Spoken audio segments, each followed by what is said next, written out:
What's up, guys? Oh,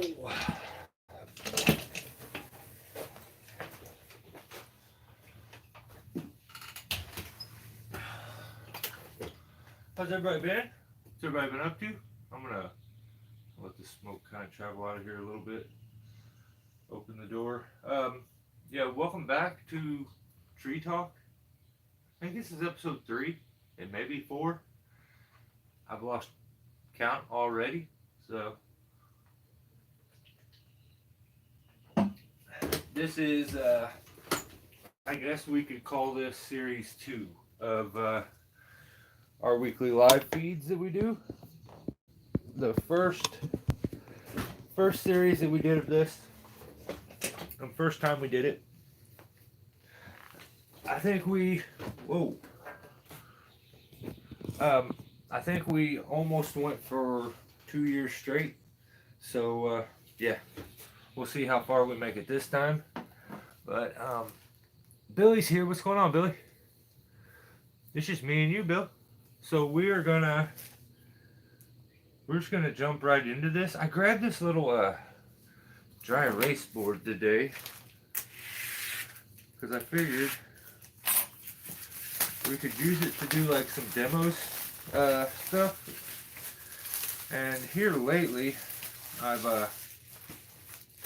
found myself doing a certain rigging trick that Jeffrey, what's going on, brother?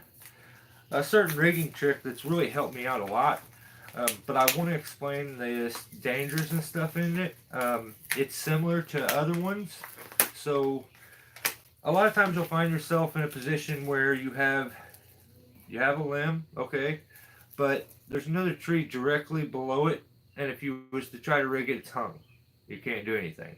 So I'm going to show you what I've always called trap door rigging, because what'll happen, instead of lowering it straight down or tip tying it and having it hit, it will take the piece and swing it out. What you end up doing is using the butt weight of the piece to actually pull itself out so that the tips don't get hung up in the tips of the other tree. So I'll kind of explain that, and I kind of go into some other ones if you guys want, but that's kind of up to you guys. Don't know how long this live feed will be. This one I was absolutely not really prepared for. So, and I can't say that I have a whole bunch of ideas for it, but we're going to make this work. So, let's see. Who's here? Just Jeffrey. So far, just Jeffrey and Billy. Okay, well, so I'm trying to think of the way I should do this so that you guys are able to see it as I'm doing it, and I don't have it like upside down, because I feel like that would just be goofy. Let's see here if I can reposition this over to like here. And these live feeds are always going to start with a, before with my live feeds, I always started it with the analytics. Hey, old fart, what's up? What's up, man? Yeah, I used to start with the analytics, which even saying that out loud sounds incredibly boring. So, we're going to start every one of these live feeds with a trick or a tip. This one, I wouldn't say it's so much a trick. It's more of a tip because more than likely you have these skills already from other rigging techniques. So let's do this. So we're going to go ahead. I grabbed a couple dry erase markers. Let's do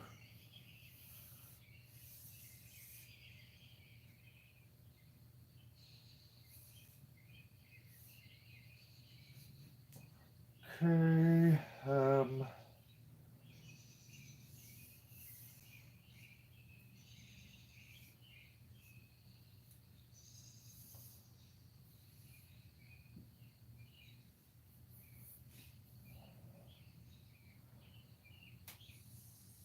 So how's everybody's week been going as I'm setting this up? Jeffrey, how's everything been? How you been?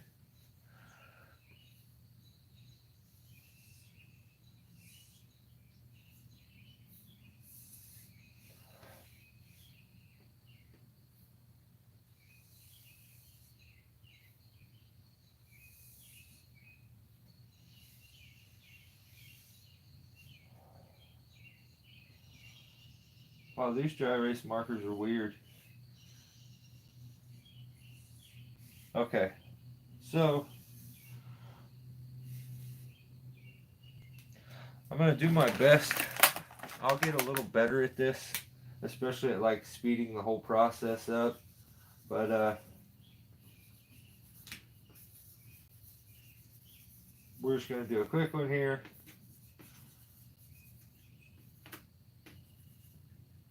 But I want to make it obvious so that there's no confusion in it. And what's kind of cool is I have these little magnet things here, which will probably, I have to put like some tape, like high vis tape or some high vis paint or something on them. But we'll probably use these for like rings as like demos. But here's the scenario in this one. Let's just say we're rigging this branch here, and below it we have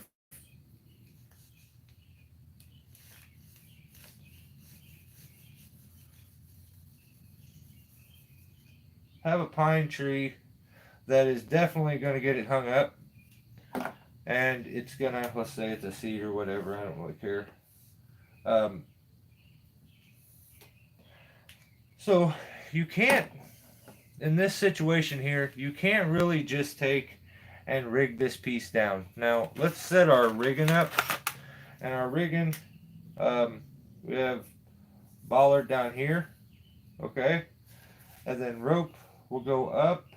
Now if I was going to rig this out, important things are going to be picking your rigging points. What's going on, Jay? How you been, brother? Picking your rigging points is major. So I'm looking at where's my lowering spot that I want to lower, which is going to be like right in here. So this is going to be our drop zone. Okay. And where is the strongest parts on the tree to put rigging? So more than likely what I would do is I would have my rope running up this thing here to this one. Okay. Widen that up so it's easier to see. And then I would run it over to either this one, but you know we have to keep our drop zone here. So we're going to need the lowering point's going to need to be in here or here. So we're going to say, for the sake of this demo, we're going to put it right here. So when you have this set up, you could go ahead and rig this. Go down here, take your rope. So you'll have a ring there, a ring there. You could even use that middle one to kind of make it even stronger, especially because this one's so horizontal, so you don't put the stress on it. But this should bring these two together when the rigging drops into the system. So here's the issue. Now if you go to do this, this piece is going to swing down. It's immediately going to get stuck right into the tree. So the way I look at this is, we're at on this limb right here. So where at on this limb could I hook up to get this past this point? So if from here to here is 10 foot, I'm gonna want at least 10 foot of butt length to pull it out, like past this point. So I would go up and I would be somewhere probably in here with my rigging rope. So a lot of times you're gonna be almost right over that midway point. You know how you can usually find that middle point and like the balancing point. So let's say with this, this is how much of the limb we want to do. We want to do that much right there, okay? So the middle point on that's going to be somewhere probably here because the butt weight's always going to be a lot more. So what I'll do to get this much of it off is, you guys can tell now where that's at. There's no wipe off worth a dang. Okay, so you can see where that's at. I would hook up out here, right past the midway point. If I'm wanting to take a piece that long, and I need that to travel past that, my rigging rope is going to end up somewhere like here at that union. So I'm going to run the rigging rope there off of that. So what's going to happen is I'm going to make a fast cut on this. It's going to actually drop itself down.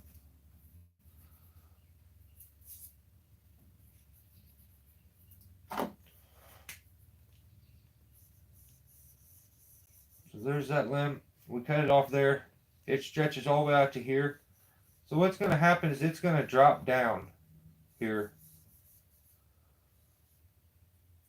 And as it drops down, all this butt weight here is going to pull this out. It's just going to pull it out that way. So it's going to shoot this way until this point gets to the drop zone area. So if we look at that and that swung, we should end up with this piece here. So let's say, this is how you'll know for sure. If we were to measure that there of rope, okay, to that point is the lowering point. And you can look, and the distance between the two, after that moves to there, it's going to be past it. Pieces, yeah. So that'll shoot out. Well, some of these don't wipe off worth a dang.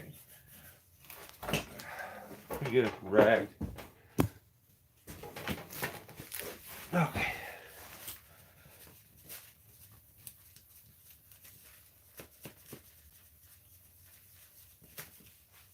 So that piece ends up shooting out here, coming down into here. The reason that I say to go past the point of middle is because it's always nice when that piece is coming down for there to actually be, you're right at that balance point, but more butt weight is always nice because it's going to definitely force it out, and it's going to kind of somewhat stand itself up with a little bit of help, and you can lower into a tight drop zone. So what you end up with here is that limb, it goes all the way to here. And I want to tell you a couple things to kind of watch out for, because it can get you if you're not paying attention with this. So I don't mind the foliage brushing on the, right here on the cedar tree. Okay, that's not a big deal. I don't mind that. That'll work. We can make that slide down through it. But when you try to put the actual limbs and the forks and everything, it'll get hung up guaranteed. The thing you have to watch out for when you're using this, and the same thing with tip tying, is this butt weight, this piece here, was way out here. So it's traveled from here and shot itself all the way over to here. So you have to watch out when you're using this technique, because when it's cut off, it's flying back in. So that thing went from all the way out here, and it traveled itself all the way to there. So if it's set up right, you get quite a bit of travel on this, and it can be such a useful technique. So the reason I was saying most of you are going to have this is because this is basically tip tying. You could have went a little further. The problem with trying to use tip tying, a lot of times that would have, instead of it making its way all the way over to here, that thing actually would have probably dropped straight down, and the butt would have, it would have moved a bit, but it would have been down like into here like this, and it would have dropped. Actually, it would have dropped quite a bit. But even if you had it hooked up there, it would have dropped down crazy here and acted all funky. Could have got hung up again, and you're still gonna have to where it's gonna move all the distance of that rope. Where that rope was from here to here, it will drop down. So you have to remember all that. It's kind of easy to get pinched up, but yeah. So it's actually it's definitely its own thing. Um, I guess I've some people would probably say, no, you're just basically you're tip type or you're. I've actually think I've heard it called belly rigging. So, um, but I've also heard people call span rigging belly rigging. So I don't know. That is just a technique that I've actually been using a lot lately, and it keeps me from having to run like extra multiple redirects and stuff on a lot of these, and I'm able to just hook up and I can take really large sections and know that it's going to travel like I need it to, and I don't got to set a bunch of different extra redirects and stuff up. But yeah, just if anybody has a rigging technique, I probably should have put a little more time in that and thought about the demo a little more, which I will on from now on. So if there's anything to that you guys didn't really pick up on, let me know real quick, and I'll kind of try to go back over it. And if there's a different rigging technique that you guys want to discuss, I'm all for that too. So think about ordering a pair. Dan K, what's up, brother? How are you?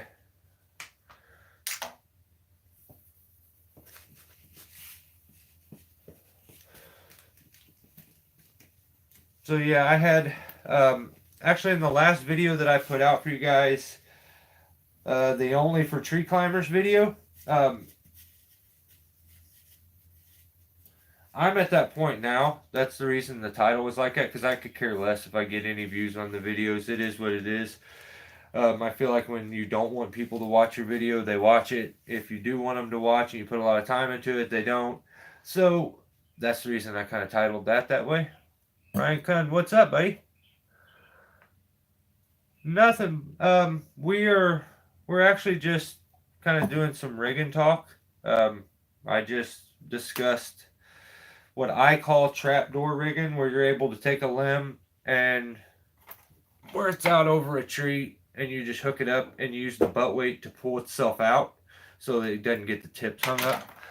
But yeah, I definitely think this will come in handy. We can do a lot more little demo things, but I'll spend more time. I think I have like these. I think I have these like magnet things that would work really good for this. But yeah, something I'll get into, and we'll do a lot more demonstration stuff like that.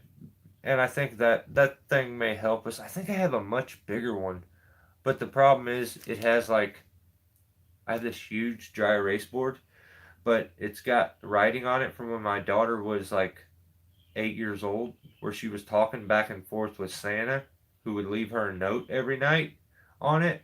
So it has their whole conversation for that month. And I couldn't bring myself to erase it. It's just stored over in the other side of the shed. Question for you. Oh, shoot. I'm a diesel mechanic, not super good. Small two-stroke. My FS56RC runs for 15 seconds, dies under the load.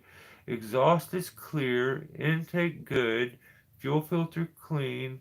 Could it be the carb? Yeah, it could be the boot on it. Um, it could be a fuel line.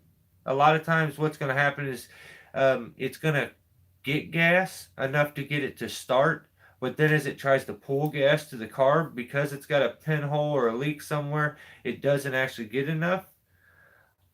I've seen where spark plugs, just as simple as a spark plug, if you're mixing your gas the way they tell you to mix your gas, you're gonna foul plugs out.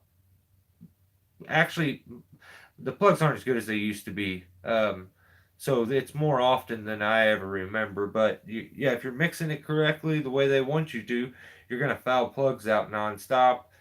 Um, but yeah, it could be a few things there. Um, I have that same issue with an 026 that I have up here, an 026 Pro. I totally redid the saw, painted it, got it all pretty, and then later realized like I should have ran it for longer because after about 15 seconds, that's what it does. I changed the fuel line, but I think I may not like. I don't know. Maybe I need to tune it now, and that's one thing I've never really got into too, is tuning a saw out. So I need to do that. I'm going to bed. Jeffrey, have a good night, brother. Thanks for hanging out. It could be the carb or the fuel line. Yeah, yeah. And one thing that I pointed out, I actually pointed this out to my cousin, but I'll point it out to you guys too. Um, I see silly things on the internet like that one crazy dude who sells the knockoff chainsaws. He's looking for a quality tensioner. Like, I'm searching the market for the greatest tensioner. Well, there's just certain things that he doesn't know, and he needs to know more information before he starts to be this guy. He needs to take like some advice from his mechanic. But with your tensioner, this is an extra one. You can't adjust your chain out and tighten a chain up with the brake on. It's going to lock that into place and you'll break your tensioner. So if you're ever tightening up your chain or loosening your chain, make sure that your brake is off. The other thing, which is super important, is oil and gas. These new caps, they got a little rubber gasket on it. You got to keep an eye on that. But if you notice, when someone takes a cap off, ooh, been a while, it sets off to the side here. Most of the time, there's a bunch of sawdust all over the place here, especially with the oil, because what'll happen is you get a little oil dumped on, and it sticks. So they take the cap off, they throw it off to the side, and it catches a bunch of wood chips. You put the cap back on, it clogs it up. So could be a fuel filter inside the fuel tank. And it could be as simple as the carb. A lot of times that carb, if you can just get that jet out, clean the screen and get that jet out and blow everything out, they clog up so easy. So I would check that. Who was that? Jack? Yeah, I would. Ah, God dang it! I about said your name. Um, that's so funny. Yeah, try that. Tell me how you like that, Jack me off. Jesus Christ. Gary, what's going on, brother? Don't forget to whack that.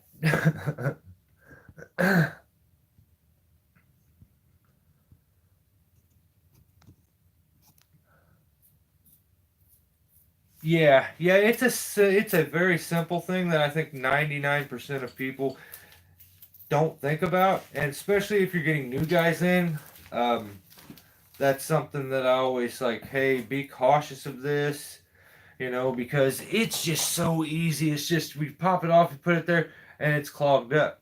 Another thing, especially with the top handle saws, always clean your air filters almost every time when you use them, and this saw was my dad's. It's seen me my entire life, basically, it seems like. Maybe lacking a decade of it or less. But this is my dad's saw. I've used it forever. It's having a little bit of issues right now, so I've got it sitting off to the side. But yeah, they'll last you forever if you treat them right. You know, you gotta think about what they do for you and try to reciprocate. It's just like any relationship. So.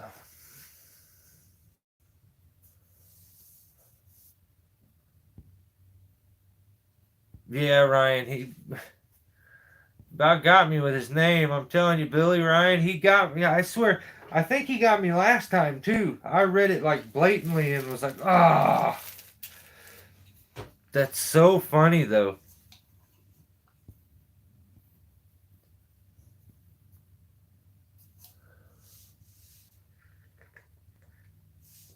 Married to Small Engine has a cool channel where this lady goes through chainsaw repair. Very cool stuff. That's awesome. Do you know Jesus? I like to think I do. Um,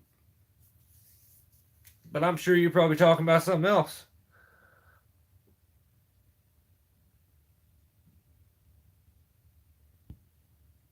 Uh-oh, did we catch a stray, Bill? Bill's handling business, it looks like. Um, yeah, get her done, buddy. Yeah, so I actually have part two of tree climbers, only for tree climbers video, and it involves like I keep rigging on that tree with the craziness. We were right over the top of a gas tank. Yeah, I seen you, Billy. It gives me a little note and tells me, so that's pretty sick. Oh yeah, I'm telling you, you got to give them a spanking, make them go stand in the, put your nose in the corner right now. So yeah, um, it's like people are wilding out here lately, but it is what it is. And if we do these vertical live feeds, the thing with them is the I think I get like the notifications are sent out more regular with the horizontal, but with this vertical one you get a lot of random jump ins from people because it suggests them in the YouTube shorts as they're going through the shorts. If they watch tree work, they'll suggest this maybe, and they'll pop in, be like, "What is this?" and then bail out. So that's why it seems like my amount of people thing changes all over the place. But yeah, I have part two for you guys coming out. I didn't want to step on this video, and actually I just put out part one. But I mean, if you guys are gonna watch the stuff and it's getting the views, I'll put it out more regular. I'll put a little more effort into the regularity that the actual videos come out and more on a schedule. But yeah, I'll put that out for you guys tonight. I'm thinking actually we'll premiere it tomorrow evening because I don't want to. I hate to do that and then this live feed. Usually my live feeds get around 150 views, 200 views, which is really good for me. Like I know I think we're getting close to 10,000, but like viewership isn't crazy. A lot of them are like lurkers, it seems like, and they just randomly watch one here and there. But yeah, I'll put out more regular stuff. I have hours and hours of videos. I just, I mean, I don't make anything from this YouTube thing. I put a lot of effort into it, so it's just hard sometimes to want to put any more. So, need a good ground guy with rigging. It's a slow learning curve for some guys. Need lots of practice. Will do anything. Yeah, yeah, 100%. I have to be straight with you. It's absolutely terrifying to have a guy that you don't have full trust in.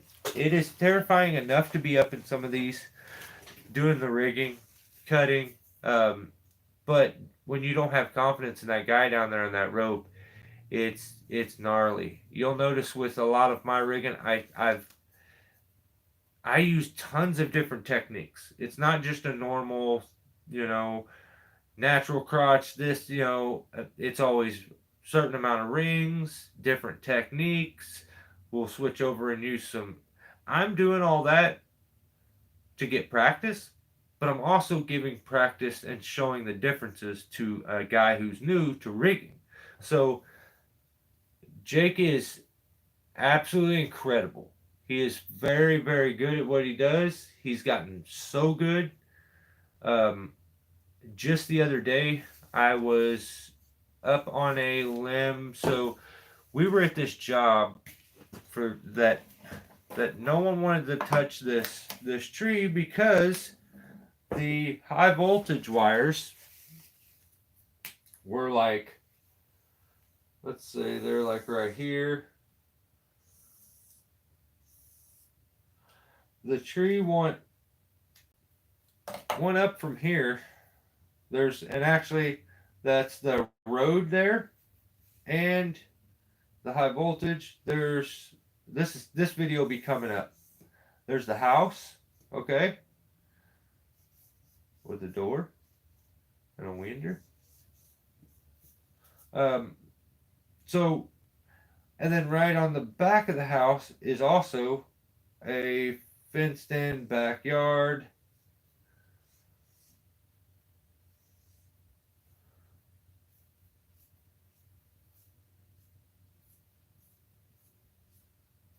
You get what I'm doing? That's a cyclone fence.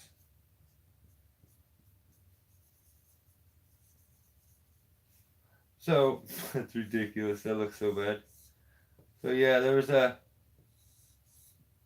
back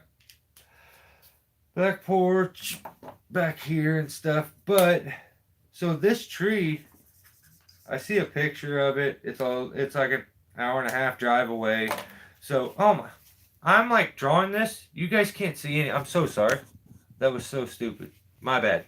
So that's a cyclone fence right there. That's a house. Those are high voltage wires. So let's put a pole on there too. All right, so that's for the electric. And this tree went up and then it forked out over the house with this gnarly crazy limb. Then it had a couple that went backwards, but then it had this weird limb because what had happened is like it was I think it was I can't remember what kind of tree it was. Was it an ash? I think it may have been an ash tree.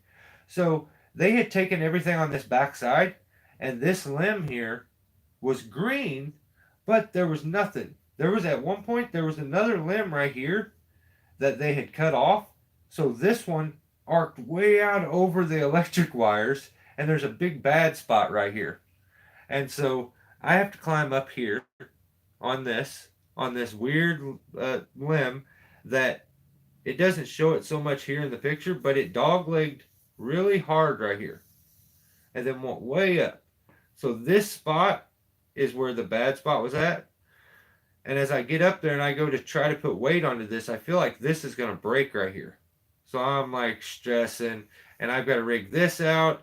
There's another big section here that goes out like over this fence. And then I think another one that went out the back way or something. But Jake, I had to rig off of this. At one point, I ended up, this was so far away, like I got to this point and I couldn't bring myself to get up on this. So on this limb here, I went up it and was out on it because it looked a little stronger. I was tied in here and I got out here. Well, I took my tie-in point, which is right here. I unconnected it and then pulled it over and threw it up into this part and anchored off. But then after I got rid of all this and Jake did all this rigging, we rigged out over the house. At one point we had a piece, it came and smacked as we were rigging it. It broke and it barely misses the gutter. But after a while, I get all this taken care of. I think I did have like one limb left on the back. I left for some reason. I don't know why. But I got to go up here and get to that tie-in point now because there's no room to sneak things in between the house here and the wires.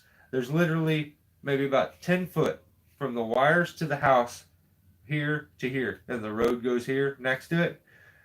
It just, you couldn't, this thing was so widespread up there. It's probably 15 foot, 12, 15. So I could get it to fit, but it was going to rip the gutter off. I would almost like guarantee it would rip the gutter off, or it was going to smack the electric wires, and they were high voltage wires. I didn't want to take a chance and end up getting electrocuted or breaking a wire in a transformer, blowing up and stuff.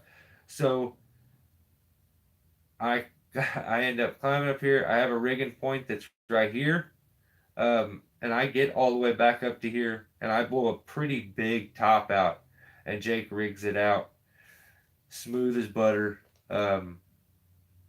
Yeah, I got up in this tree. It had all this mess going like this, like I was showing you guys. Okay, I got up to about right here, and I was like, I don't think I can do this. I didn't feel safe. And I'm always telling you guys to trust your gut. And I'm like, my gut right now is telling me to get down. Like, I'm going to get hurt if I don't get out of this thing. And I fought with it for a while. And fought with it and looked down there, and I see two guys that are with my cousin sitting there doing nothing, waiting. He's ran off. He left, and he had to run like an hour away. And I see them sitting there, and I see Jake sitting there, and I'm like, we're so far from home. And at that point, I turned my music up in my earmuffs, changed to kind of a hype song, clicked my earmuffs down, and tuned out. And I got it done. But yeah, another one of them times where I was scared the whole time because honestly, I should have got down and trusted my instincts there. But the problem is when you end up doing it and you get away with it, knock on wood, it makes you start to think like your instincts are wrong. So I don't know. It's just, that's coming up though. You guys will see that soon. But hey, a good ground guy is worth his weight in gold, Jay. 100%. I'm glad to catch a live stream, but I'm passing out. Oh, shoot. Right on, Ryan. Dang it. I wish I would have read your comment. You're probably already gone. See you, brother. Thanks for hanging out. Gary, you're from Long Island, huh? Sweet.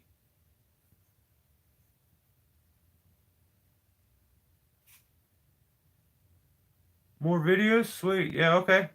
I have so much stuff, guys. I will make things easier when you have good help. Yeah, 100%. It like for me, I think labor, like all that stuff, I don't mind any of it. I've never in my life, I've never had issues with like. I enjoy to do manual labor. Like I have a like 20 something ton wood splitter on the side of my house, but I split wood by hand because I enjoy the physical part of it. So I don't know. Like I've never been one that has an issue with working. It's the stress that comes with it, and the fear. Like, can you handle the fear some days? Like, I don't think the other day, the one I was just talking about was so much that it was that crazy, that bad. On that given day, for some reason, I couldn't control my fear levels. And like, you have a few days or a few weeks where you don't do something super scary and you forget about those things that you do to get through those. And yeah, it's just, I don't know. Like, I probably shouldn't even say nothing. Like, you should always trust your gut, but mine wanted me to like go in the hole for the day that day. I don't know. I need a new helper. Mine disappeared. People, bro.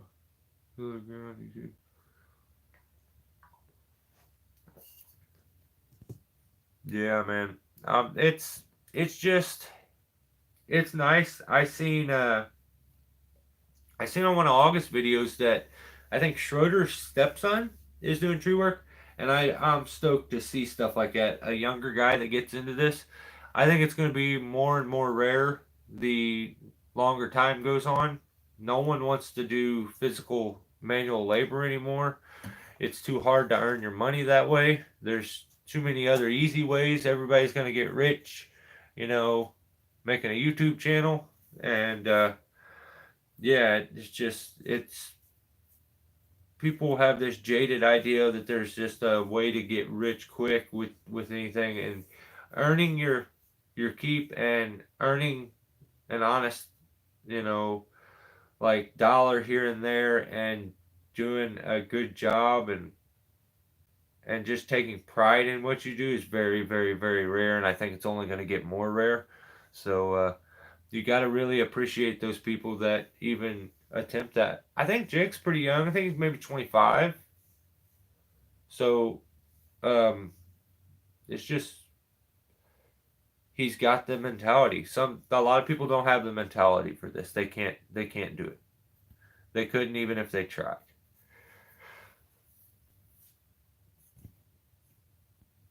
I've been trying to teach my son to start rigging.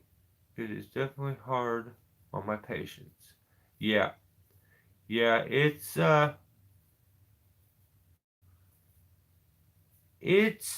hard to explain the things. Like, I wish I would have like highlighted as I was going through this process for Jake, because there were certain days where I would tell him things, okay?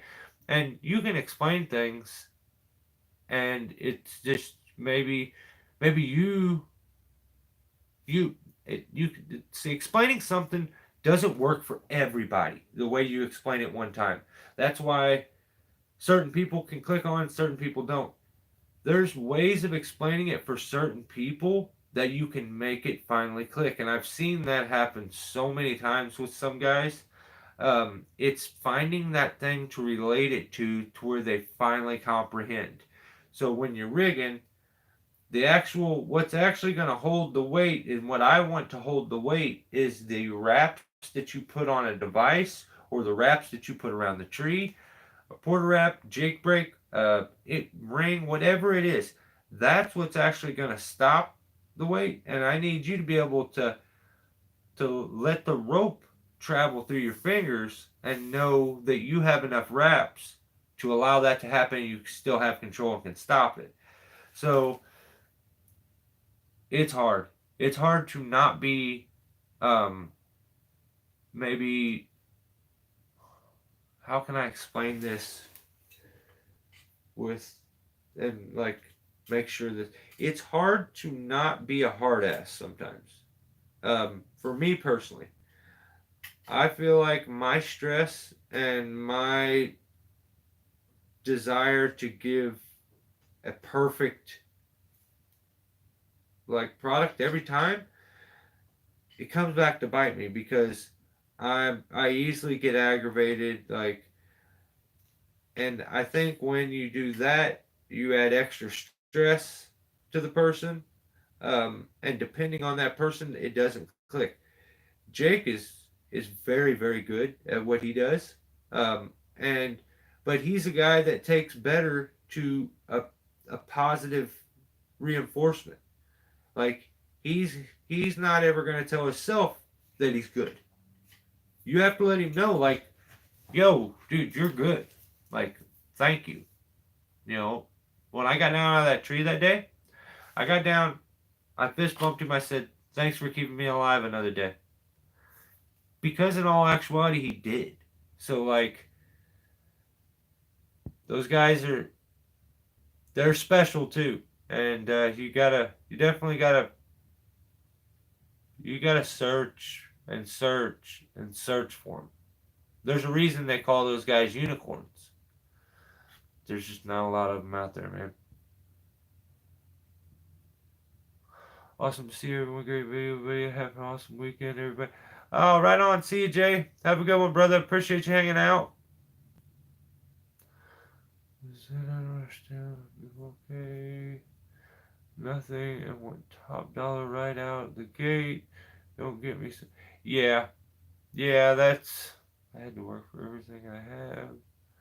I don't get people these days, man. Me either. Nobody wants to get their damn hands dirty. That's the truth. Yeah, I mean, it is the truth, but that's also the reason. That's also the reason the guy who's the dickhead attorney, like, why his wife, like, fantasizes for guys that do the stuff we do. Like, we're a few of the last real men doing real men jobs. Those ground guys, the same. Like, you you gotta be tough. You gotta have some thick skin, and you gotta have a lot of man in you to be able to stay in this and do this. I'm not saying that women can't do this. They absolutely can. I've seen it, but it's very rare. And I don't have any sons. I only have a daughter, so I'm definitely not trying to like downplay women by no means. But the truth is the truth.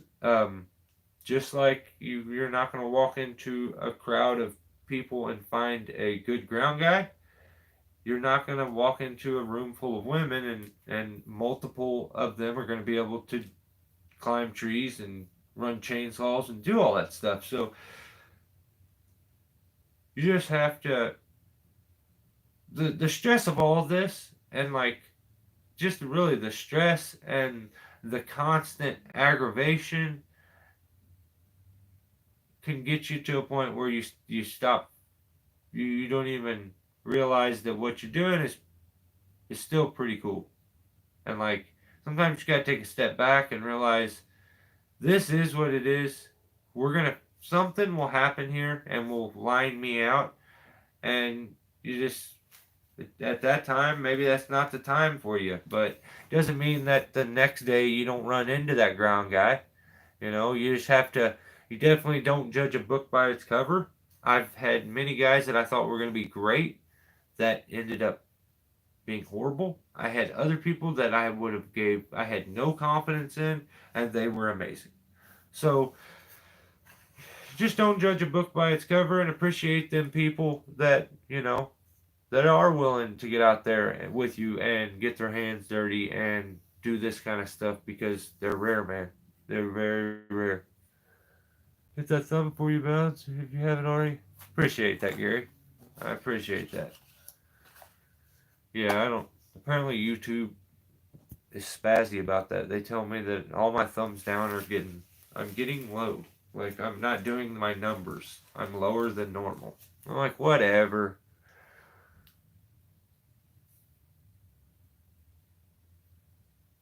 Try to find someone to pull choker cables on a skidder. Yeah, I bet. I bet, Billy. That's you're in that same realm, you know.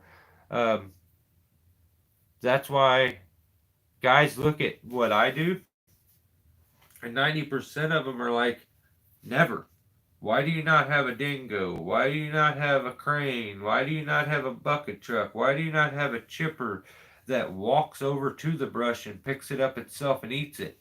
Like, I don't know. Like, because I enjoy what I with the stuff that I'm doing. I enjoy the fact that my body can still do this.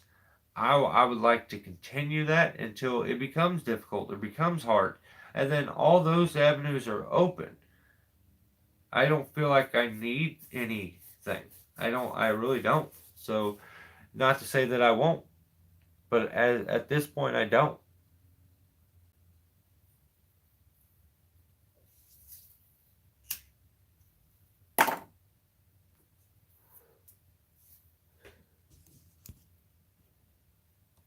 God is great. Beer is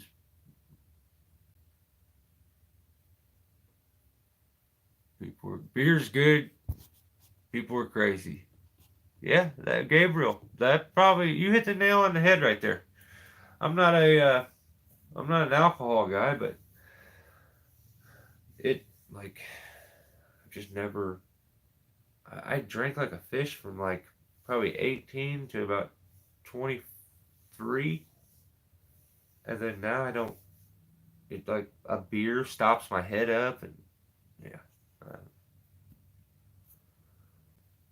this last guy I had looked like nothing, but was a beast and a fast learner.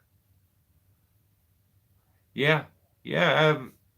I tell a lot of guys like the job itself and just looking at it is overwhelming. You can watch it. Wow, it looks cool. I would love to do that. They show up, the first few tasks that you ask them, it's overwhelming. You have to be very simplistic in it. Um, have them concerned with like, I just, I don't, I just don't put any stock in somebody until they give me a reason to. Because, my main focus originally when they're starting is your safety. You just need to stay safe. So like I've been there when Jake started working and started helping me. I used to do the tree, like climb, do all the cutting, rigging, all that. Come down and cut all the brush up because he didn't know how to run a chainsaw. He had trouble with it. Um, he learned rigging on the fly. I literally just found out a few months back that he was there the day I fell. So, like, he's been with me. He's experienced some stuff. He's had to deal with stress too. I mean, he watched me basically cripple myself. And I'll be putting some YouTube shorts out about that tree. Some of it just popped back up in my feed. And I went through my Google Photos and had some clips in there. So I'm going to show some of those. Um, I think I go back to it a few days after I fell. I couldn't walk. I drug myself there with a cane, and then my rib cage is still like it's still. You see the ribs sticking out there. My sternum is still busted apart right here. It's still separated completely. So it's my sternum's not connected because my ribs popped out and I smashed them back in and like so yeah, it's got the ribs poke out right there and there. And I think I cracked some stuff in my back and stuff, but yeah, he was there. He experienced that. He dealt with that. But yeah, I have some shorts and stuff on that coming up soon, but I do go back to that tree. I could barely walk. Um, and like I don't know. I'm a person that feels like pain, a reasonable amount of pain for a person is a good thing. To never feel pain and never deal with pain is something that I see people like stub their toe, they're ready to like end it all. Or the littlest thing happens to them and they act like they're done. So I suffered when I fell. I lived on a lot of ibuprofen, soaking in the tub, and biofreeze, and that's how I stayed. That's how I stayed mobile. I couldn't move. I couldn't walk for like a month or so. But I tried to document as much of it as I could, so it's all on the channel. But yeah, not my finest moment. I fell like 40-ish feet onto a pile of wood. Woke up, realized I had just made the biggest mistake of my life. Had my guys pick me up and drag me to my truck, and that was the day. I drove myself home and couldn't get out of the truck after I made it home. So, yeah. This kind of this work isn't for the faint of heart. Um, I wouldn't be surprised if Jake never wanted to come back after seeing something like that. So yeah, I didn't know he was there, and just the other day I was seeing one of them clips, and I heard myself say, "Jake, watch out for that wire," and I'm like, "Holy cow, Jake was there? No way!" And he was. I asked him about it, so he's a good guy, and it's sad to lose those guys because you develop like a care for them because of they they hold your life in their hands. So like you can become very close to those guys, and when they do take off, it's a bummer. So I feel for you, Gary, and I'm sure you'll find a new one, man. They're out there. It just takes a lot of work to sometimes create one or find one. So yeah, yeah, I didn't know what was gonna happen, Billy, when I fell. So it it was strange. Had to, I thought I screwed everything up. I was I had just signed on a house, on this house, and got most of the way done to rehabbing it to get into it, moved in, and I crippled myself as we were moving in. And I thought I had just not only did I screw my life up, I felt like I screwed my wife's up, my daughter's up, like I was in a funk for a while until my legs really started to work and I started to realize like I'm gonna be okay. Like I'm gonna make this work. But yeah. So I randomly daily deal with the pains in my chest, pains in my back, like so you just kinda gotta keep pushing. I don't wanna stop because I feel like with this body when I stop it seizes up and I may never get started again, so Squirrely John, what's up, brother? How you been?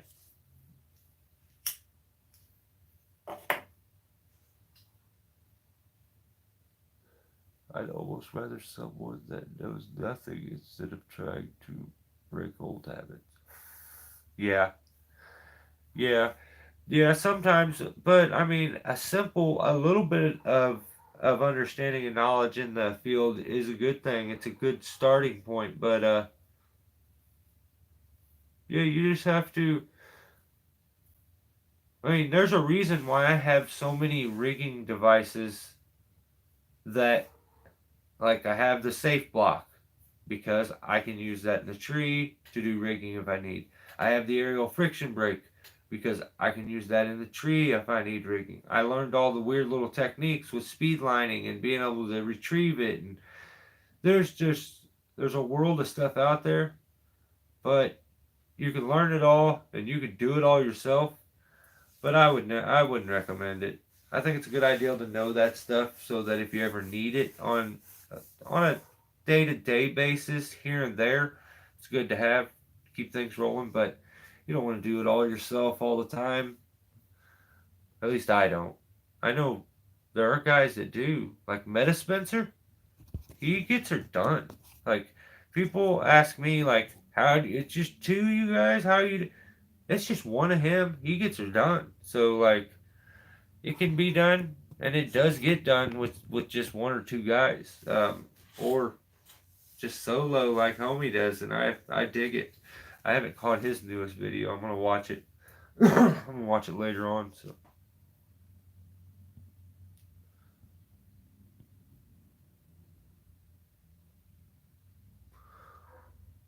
well, hey William, what's up, brother? May the fourth be with you. Absolutely. Okay. Used a U-Haul truck today on an ash tree at the brother-in-law's work. That's crazy. That's pretty cool. I used to work for a guy, and we used to keep all the stuff, all the work stuff, in a box truck that he got from like a carpet place or a cleaning place. But I used to drive that thing. It had like a little door right here to the like in between the passenger and driver, to where you could get into the back, which was really cool. But yeah, it had like a slide down ramp thing, and it was pretty neat. But it was a pain to mess with, and like when I ended up leaving because he refused to pay me like a normal human should, when I left, there was a chick that worked on the crew, and she started driving the box truck, and she was racing with one of the other employees to get to the job. They were like messing around. They cut through this parking lot, and he had a trailer uh, on like a 3/4 ton pickup truck connected. It was a dump trailer, and he went whipping through one of the the what do they call them? The bays in a car wash. He went through one of the bays, so she tried to cut through one too, not remembering she's driving a 12-foot box truck, and took the top of it, the building off, and the top of the truck off. Got stuck in it. Yeah, but it couldn't have happened to a nicer guy.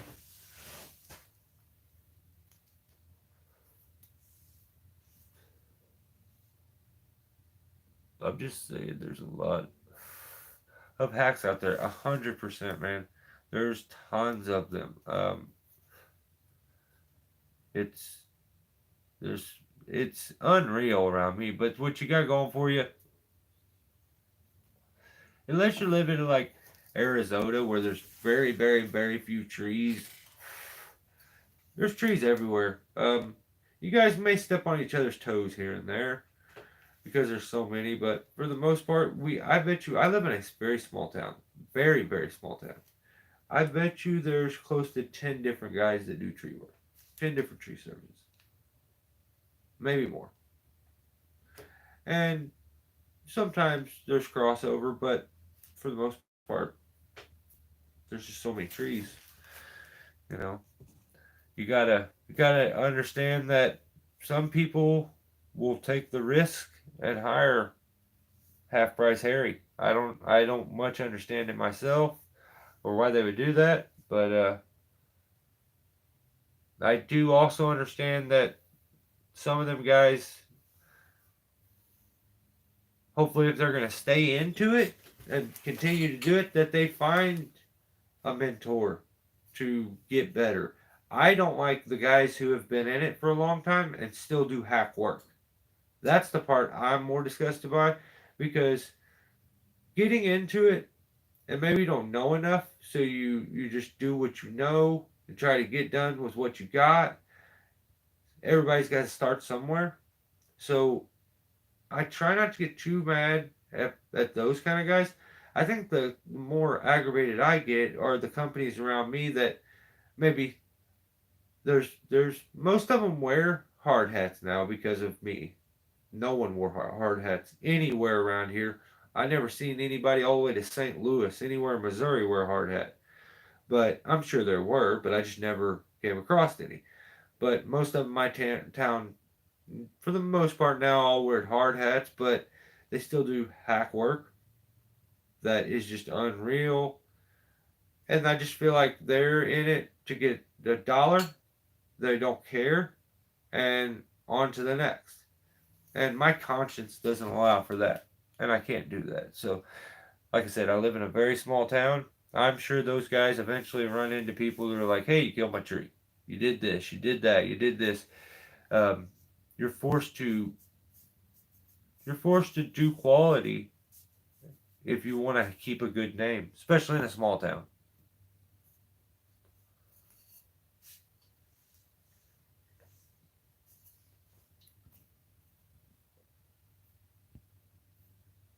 But you're right, Gary. There are a lot of them, but there's a lot.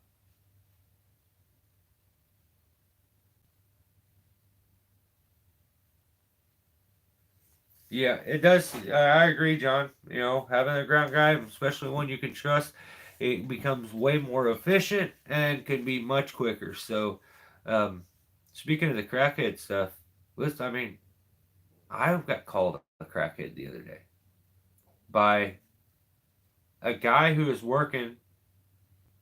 Well, actually, he's like, I think he's married or he's been dating like my aunt. He didn't know it was me he was talking about. Well, listen to this. So my cousin's like, "Hey, I got this tree. Is there any way you think you could get this down? I don't think I could get a machine to it. This, that." I'm like, "Yeah, I'm sure." So supposed to go do it on like a Friday. So as we go over, he comes by my place as I'm heading there, and he's like, "Did you go do that?" And I'm like, "Yeah, oh yeah, yeah." Is it on the ground? He says, "Yeah, it's done." I was like, "Then give me my money. Give it here." Yeah, I did. And I started smiling. I'm like, "No, I didn't. Are you serious? It's done." So what happened is the guy who decided never to pay me decided to go over there because he found out that my cousin. It's a big long story. He wanted to screw my cousin over because that's his stepson. So like to do that, he stole his work, which I could care less. I was helping on a favor, like it didn't matter to me.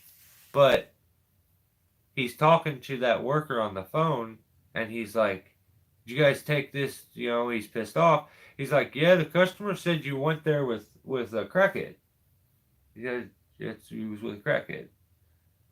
And my cousin looks at me, he starts laughing. He goes, "What did you just say? Say that again." And he puts his phone on speakerphone so that I can hear it. And he goes, "You know, that was Mike." And he goes, "My who?" And they all know me by my middle name, family members do. And when he said it, he's like, "Oh no, well, I didn't know. I mean, I didn't know who it was. I don't know. I just blah blah blah blah." So like, I feel like I handle stuff my own way. Like when I catch him, like he will apologize and beg for forgiveness for saying that about me, or I'm gonna smack the taste out of his mouth. It is what it is. I have no problem doing it because what really was said, he says, "Who told you that?" He says, "The customer, the homeowner." He goes, "Is that right?" Because I'm gonna go over and talk to him. And he goes, "Well, no, they didn't say that. They said you were with a skinny guy." So that shows you how telephone gets played. They hear that he's with a skinny guy. They change the story to "you're with a crackhead." They later find out the guy that you called a crackhead is the guy that you couldn't beg to come help you and that you owe a shitload of money to. And that, you're like, I don't know, man. I don't want to get too far into it, but yeah, I don't mean to toot my own horn, but around here, I hold my own. Let's just say that. You know, I'm him. Unless another him has come rolling in my county and I ain't met him, I'm him. I'm the guy. So like, I'm sure he regrets and he tried to apologize and go about all this about I didn't mean, I didn't know, I didn't this, I didn't that. I don't care. I don't care. I think as a man, you need to learn a lesson. Maybe if you don't know who the person is, you probably shouldn't go talking bad about them. So, because it could be bad. A lot of tree services around here also. Yeah, they're everywhere, man. I mean, it's just a lot of people lost their jobs and they're just trying to do what they can to get by. I think some people think it's easy money. That first year will learn most of them a lesson. They end up running away from it, never going back to it. So give it some time. The cream should rise to the top. So Central Virginia is saturated with tree cutters. Yep, I would have to agree, William. If it's anything around here, brother. But you said it correctly. Tree cutters. A quality climber is extremely rare. So a lot of guys are able to cut from a bucket, from a lift, or from the ground. So some of the prices I hear companies bid is insane. Yeah, I mean, yeah, those people like asking 10 grand for a tree is not a big deal anymore. It seems like it's not out of the question. So I wish I had it like that, but I still live in central United States, and no one's super rich here, so we do what we can do though to get by. But yeah, brother, I've heard some wild pricings. Gary, you're the man reminding everybody the thumbs again. Yeah, but the price of everything has gone up. Like everything, you can't go to the gas station without killing $100 bill anymore. So, and it's you kind of gotta move up with it. It's a hard thing to to adjust to. It is. I don't know if you're ever a person who actually does like bidding or does that kind of stuff. Sometimes it's like me. I'm probably the worst guy in the world that should be doing that kind of stuff. I like helping people. I want to do things to help them. I feel like God gave me a special gift when it comes to the ability to dissect a tree, healthy, diseased, falling apart. Like I have developed this skill and along the way, and this is just kind of what I'm supposed to do. I think I don't think there's a lot of things that I'm supposed to. I'm sure I'm definitely not supposed to. I'm not here to make YouTube videos. I can tell you that much. That's why my focus isn't on like let me teach you how to make a YouTube video. Let me teach you how to do this. Let me teach you how to do that. I'm gonna get you all the views. I'm gonna get you all this because I don't know that stuff. I do this for fun. I do this to possibly document a portion of my life that could be viewed later on. And really, when I said this when I started this channel, I have a daughter. I don't have I don't have any sons. I have nowhere to give my knowledge to. I have nowhere to. I'm sure like there's a few guys in my area that would love all of it. Like I don't have the time to be able to focus on giving all that away on a personal level, really, like and mentoring people. But this I can do, and I figure I'm gonna put it out if it's a resource that people can use and can learn from. Awesome. If not, it's a reference that I can use later on in life to explain and like help people that maybe want to get into this stuff. So,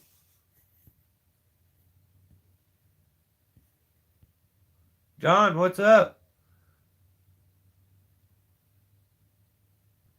Oh, it's up there by them dots, John. You got to click on it and stuff. But dang, it. I was gonna take off, John, but I'll hang around for a little bit more. We'll go a few more minutes. Try not to work for friends or family. Yeah, yeah, William. Um, yeah, the guy who didn't pay me was actually my uncle, and it was thousands and thousands of dollars, and it's been so long now. He's like wants to, oh, I want to be family again. I want to make right by you, and how much? And when you tell him, he like it does the typical skis bit where he's like he comes back with half of what he actually owes you. I thought it was only this. That's unreal. No way I got to that. Dude, there's a reason why I despise you. Like, I like everyone. I don't have a problem with anybody. I don't have enemies, especially people that are my family.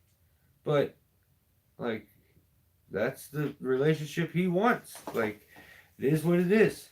But I don't feel like I should take like a I've done without. I got screwed. I lost all of it. So to take a portion of it, and I'm supposed to pretend like that's I don't even know if that's possible. Like, but yeah, I think that's it's hard to say, but like trusting them as far as family, it's hard, man.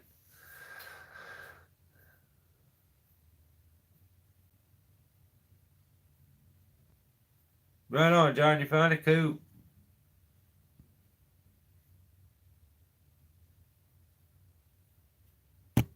I feel the same way about that in regards to helping people. Yeah, yeah, like that's the thing. Like the okay, when okay, I'll elaborate a little more on that story. So I go there with my cousin to look at that tree. I walk up, look at it. Yeah, I can do it. You sure? Like, do you need to go up there, walk around it, this, that? It's like, yeah, I can do it. I'm good. Like, it's not anything crazy. Yeah, yeah, it's doable. And these people are just like, thank you. You're the greatest humans walking the face of the earth. We've been trying for 3 years to get someone to take this tree down. We've had multiple guys that have agreed to it. None of them have ever showed back up. For some reason, on that street, there are multiple houses to where there's like trees that are halfway done, and then they're left. Like the limbs that are going out over the house is the only thing left. Like crazy looking stuff. So they say, trying for 3 years, we can't get anybody to touch it. Thank you guys so much. We thought we'd never find anybody to do this. Okay, we need it. We have a couple things going on, so we'll be here 3 days from now. Thank you so much. You will never understand. We had a guy. So let's say I don't know what my cousin was gonna get out of that. I really don't. I'm just saying if I was looking at it, I would say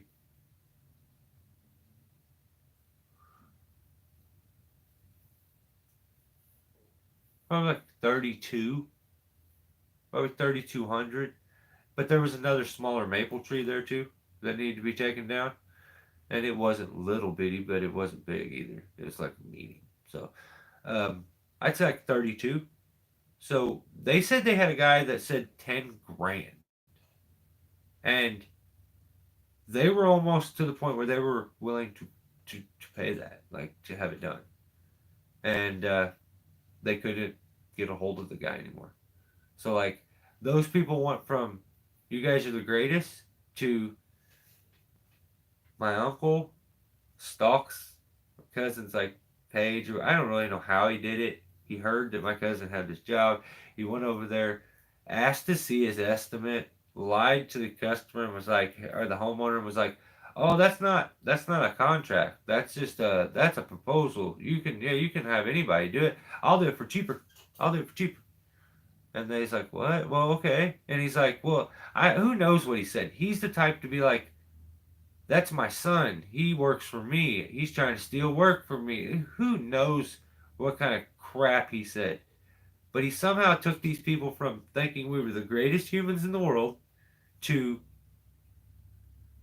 they broke a contract and let them do it because they would do it 1 day faster. So I don't know. There's just sometimes you lose faith in humanity because it's just rare to run into just good humans anymore. So I learn all the time when I watch your videos. It's excellent. Right on, John. That's awesome. That's the reason I make them, brother. Your daughter's out of the tree game fellas. They enjoy the same as us. Yeah, yeah, but my daughter's like, she's looking to be like I can't even remember, like something in like law, but it's about like border stuff. and like international law, I think is what she's going into. She's like a she's a brain surgeon, crazy smart kid. I don't know. She got she got like a super brain, and there's a chance I had one at one point, and then I bounced my head off the ground so many times and burnt enough brain cells that like now all it's good for is tree work. But she's a smart girl, and she doesn't have to do this. So.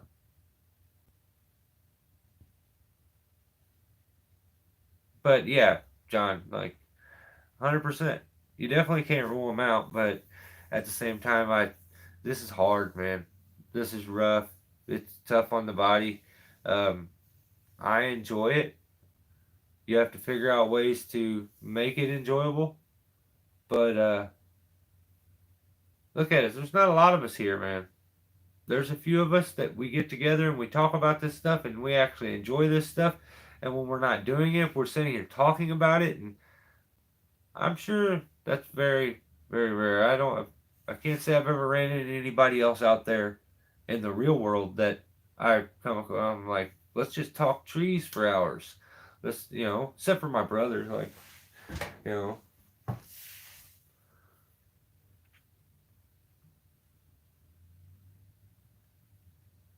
right on, John. Hey, thanks for hanging out, brother. I appreciate all the good conversation and the time. Stay safe, and we'll catch you maybe next week.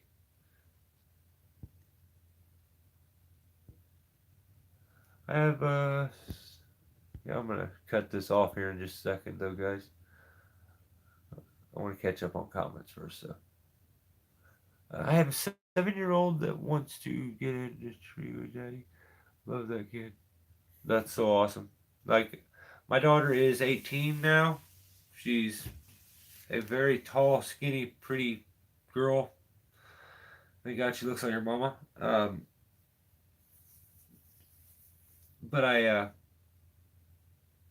when I was telling you guys, I went through my Google photos that are saved on my phone.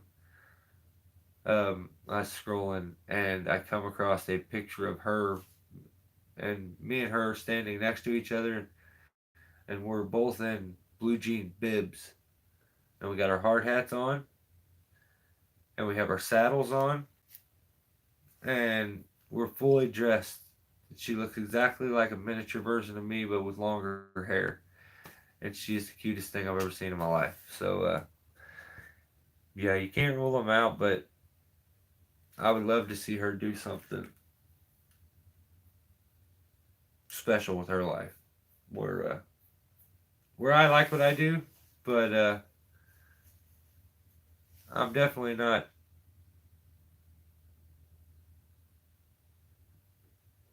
definitely not like reinventing the wheel here.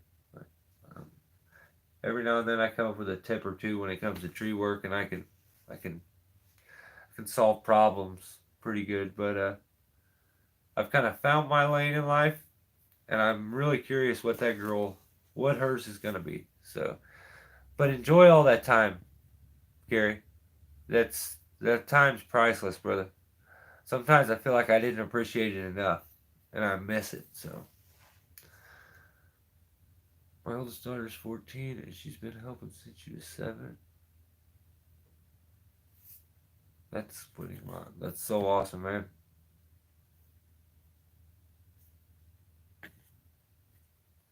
You guys take care about Bushwhack. Right on. Yeah, we told John bye, didn't we? If I didn't, John, thank you, brother.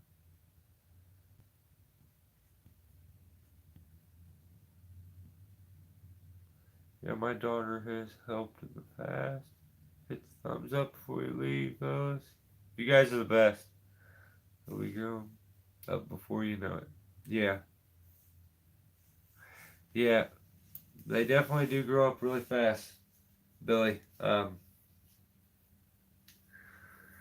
Feel like it was just yesterday that I was making her macaroni and cheese. She's the most independent kid I've ever seen in my life. I think that probably had a little bit to do with the way we parented her. We gave her a long leash, and she always, I never had to pull back on it. Ever. Ever. I've never pulled back on it. She's a good kid, but I remember her being probably 7 or 8, maybe. And she would come to me every day and ask me to make macaroni and cheese. She didn't want to eat nothing else but macaroni and cheese, macaroni and cheese, macaroni and cheese. I said, dude, you're not eating macaroni and cheese no more. Unless you figure out how to make macaroni and cheese. I'm not making macaroni and cheese every night for my entire life. You need to eat something different. And I don't want nothing different. I just want macaroni and cheese. I just want macaroni and cheese. She learned how to make it like that next day. And I don't think she ever asked me again. So I'm blessed as far as the kids go. Like, I got one. I feel like I hit the damn lottery with her. And yeah, I hope everybody else's parenting quest is as enjoyable as mine has been. Guys, Dan, Gary, Billy, everybody, John, you guys, I appreciate the hell out of you. Thanks for hanging out. Thanks for making this fun and enjoyable. If you do end up having any questions about any of the rigging stuff or any questions in general when it comes to climbing techniques, rigging techniques, falling techniques, I'm here. I'm always looking for a topic to talk about, and I would love to do things that you guys want to see. So don't hesitate. Leave it in the comments.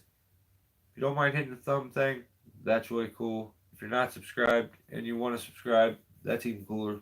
If not, I don't hold it against you. I'll catch you guys later. Have a good weekend, and have a good, safe week next week. See you next time.